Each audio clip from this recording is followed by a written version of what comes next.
Hello friends, आज मैं discuss करने वाला हूँ about the reality of UPSC exam and reality of the UPSC aspirants and reality of the UPSC classes and reality of the faculty. बहुत सारी realities है यहाँ पर, क्योंकि आजकल रियलिटी पे कोई बात ही नहीं हो रही है, रियलिटी पे कुछ हो ही नहीं रहा, सब इमेजिनरी वर्ल्ड पर चल रहा है। सब कुछ ऐसा चल रहा है, लग रहा है कि बस एक सेलिब्रिटी हो चुके हैं। आज की डेट में सब कुछ सेलिब्रिटी के हिसाब से चीज़ें हो रही हैं। मेरा ये मतलब नहीं कि कौन सेलिब्रिटी है या नहीं है, फिर क्वेश्चन उठता है कि आप भी तो यही बनना चाहते हैं। ऐसा मेरा कोई लॉजिक नहीं है, ना ही मैं बनना चाहता हूँ, ना आपने शायद मुझे बहुत ज़्यादा यूट्यूब पे देखते भी नहीं होंगे, तो मेरा ऐसा कोई सीन है नहीं। मेरा सिर्फ एक चीज़ को कंसर्न है जो मैं काफ़ी टाइम से देख रहा हूँ, जो मेरा एक्सपीरियंस है और मेरी रियलिटी, मेरे स्टूडेंट्स हैं जो क्वालिफाई किए हैं, उससे ज़्यादा मुझे बताने की ज़रूरत है नहीं अपने बारे में और मेरी रियलिटी के बारे में।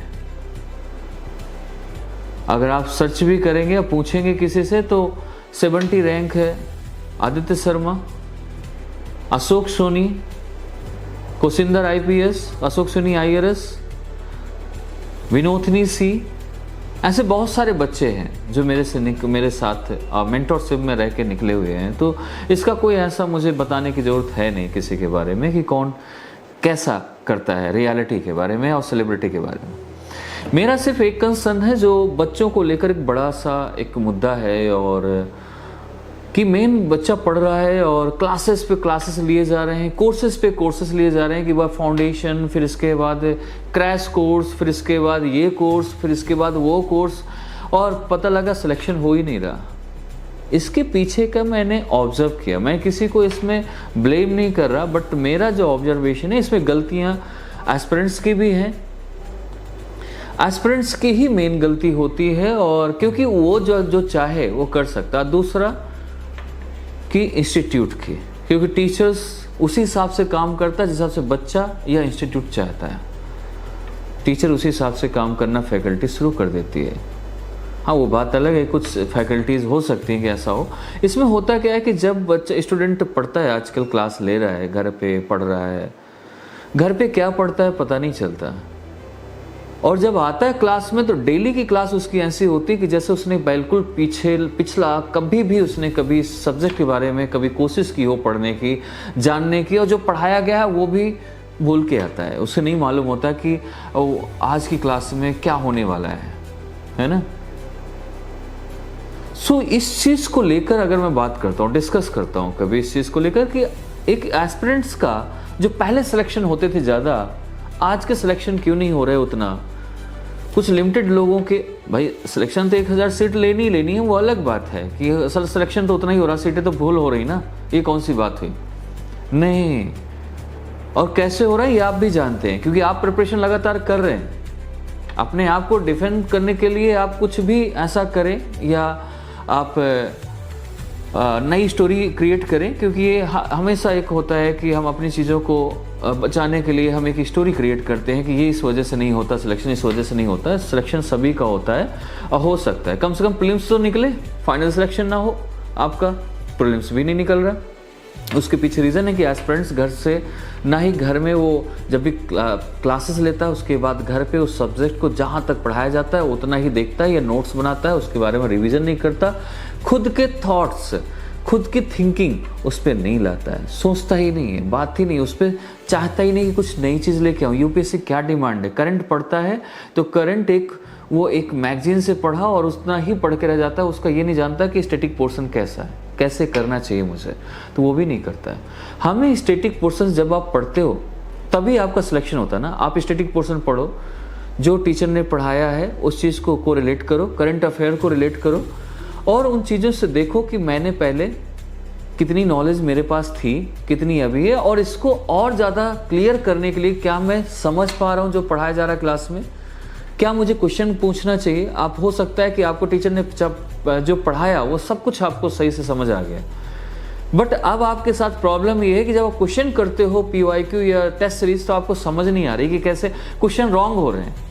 उसके पीछे रीज़न है कि आप जब पढ़ाई करें, जब घर पे नोट्स देख रहे हैं, जब क्लासेस का देख रहे हैं, तो आप उसके साथ PYQ same day same chapter का जरूर लगाए।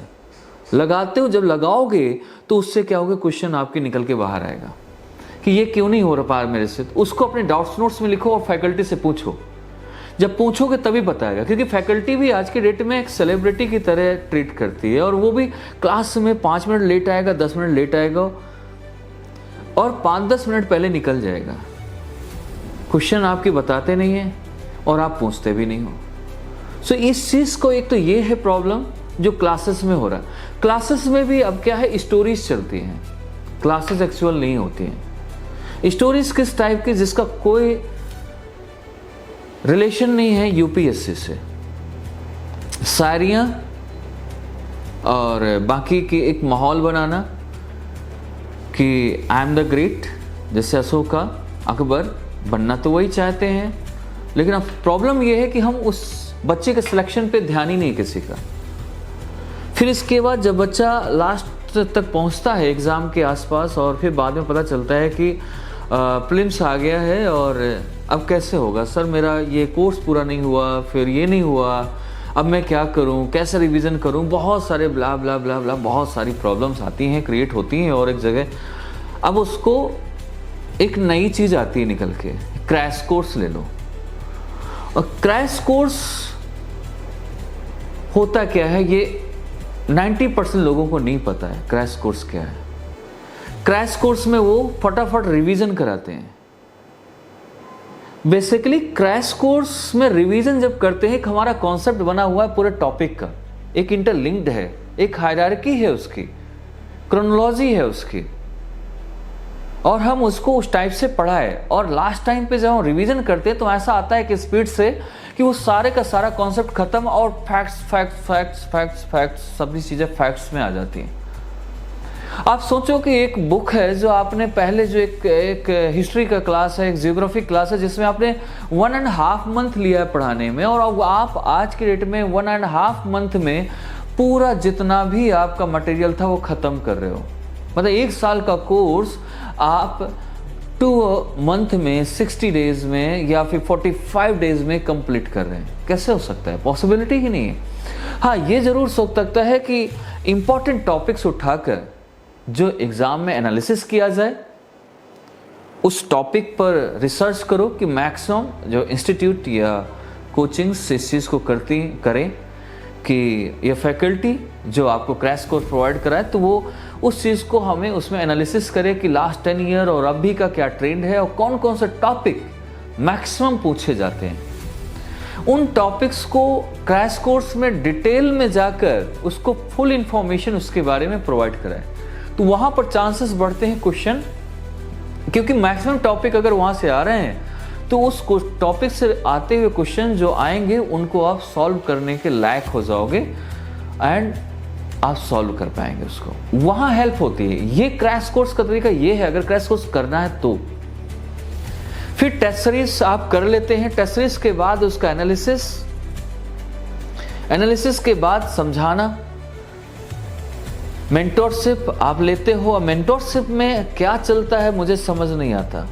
मेंटोरशिप में सिर्फ ऐसा नहीं कि सिर्फ टारगेट का इश्यू है, सिर्फ टारगेट दे दिया, काम हो गया, बच्चा पढ़ के आ गया, ओके डन। ये बच्चे ने पूछा और आपने क्या किया, स्क्रीनशॉट लिया किसी बुक से और आपने या कॉपी पेस्ट मारा, उसको भेज दिया कि हाँ इसको पढ़ लो, यही आंसर इसका। नहीं यार, मेंटोरशिप का मतलब टारगेट के साथ साथ उसे ये बताना कि पीवाईक्यू कैसे सॉल्व होता है। पीवाईक्यू सॉल्व कैसे होगा वो इंपॉर्टेंट है। उसको अगर नहीं समझ आ रहा तो वो चैप्टर, वो टॉपिक पूरा एक डिटेल्ड एनालिसिस और डिटेल्ड एक्सप्लेनेशन उसका होना चाहिए। अगर वो डिटेल में नहीं है चीज़ें, आपको फुल इंफॉर्मेशन नहीं है उस चीज़ की, तो बच्चे का कैरियर खत्म होता है, बच्चा का सिलेक्शन नहीं हो पाता है। इस चीज़ को ध्यान रखें।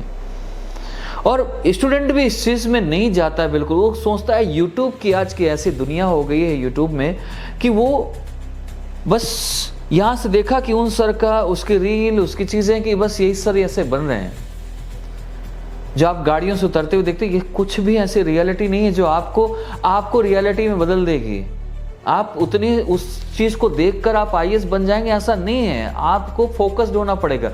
जो बच्चे सेलेक्ट होते हैं वो कभी इन चीज़ों पे नहीं जाते हैं। वो अपने क्लास, अपने टॉपिक, अपने PYQ, एक स्ट्रैटेजी, उस पर पूछना, क्वेश्चन पूछना, समझना। मेंटोर अलॉट होता है, मेंटोर के साथ आपको पूछना, समझना, हर एक टॉपिक का डिस्कशन करना, क्योंकि मेंटोर का मतलब है सब कुछ आपको बताएगा। कुछ भी आपकी स्टडी से रिलेटेड, आपकी प्रॉब्लम से रिलेटेड, आप डिमोटिवेट होते हो उसको भी आपको ठीक करना, और हर चीज को, नोट्स कैसे कैसे कवर करना है, कैसे करंट पढ़ना है, हर चीज को समझाना। तो ये चीजें होती हैं कि यहां से आप पढ़ें। इसलिए मैं बताता हूं क्योंकि मैंने इस चीज को देखा, और मैंने ये चीज देखी जो लास्ट में मेरे पास ऐसे बहुत सारे बच्चे हैं जो पहले शायद नहीं हुए होंगे सिलेक्शन, या 1 साल 2 साल हो गए होंगे नहीं हो पा रहा सिलेक्शन। वो आए, उन्होंने सिलेक्शन लिया 1 साल में, 1.5 साल, 1 साल से 2 साल, दूसरे साल, मैक्सिमम 2 सालों में हो चुका है उसका सिलेक्शन। क्यों? क्योंकि उस चीज को फॉलो करता है। मैं करवाता हूं, मेरा काम है एक सिर्फ पढ़ना, पढ़ाना, इसके अलावा कुछ नहीं, और बच्चे को सिलेक्शन दिलाना। कैसे होगा ये, कभी आप एक वीडियो में, अभी मेरा मेंटोर है योगेश, उसने भी बताया होगा, अभी आप और भी देखेंगे तो आगे और भी बच्चे आने वाले हैं। इस बार का सिलेक्शन आपको नजर आएगा, जो 2025 का तो हो गया इसमें तो, लेकिन नेक्स्ट ईयर तो 2026 का है, उसमें 100% आपको समझ आएगा 2026, 2027 में कि कितने बच्चे निकलते हैं यहाँ से, मेरे पास से। और क्यों निकलते हैं वो बच्चे खुद आपको आफ्टर सम टाइम चीज़ें समझाएंगे। तो ये चीज़ें इसमें दिखती हैं, ये चीज़ें आपको समझनी होगी, तभी आप सिलेक्शन ले पाएंगे। ठीक है? सो आप ध्यान दीजिएगा, अपना फोकस्ड होइए और चीज़ों को सही से पढ़िए। आप मिलिए एक बार, आप कंसल्ट करिए इस चीज़ों को लेकर, तो आपको कुछ ना कुछ हेल्प ज़रूर मिलेगी। ओके? सो मिलते हैं हम नेक्स्ट वीडियो में, आपके लिए मैं कुछ और लेकर, जिससे आप सीरियस हो जाएं पढ़ने के लिए और एक सही टाइम पर अचीव कर पाएं अपने गोल्स। ओके? Thank you.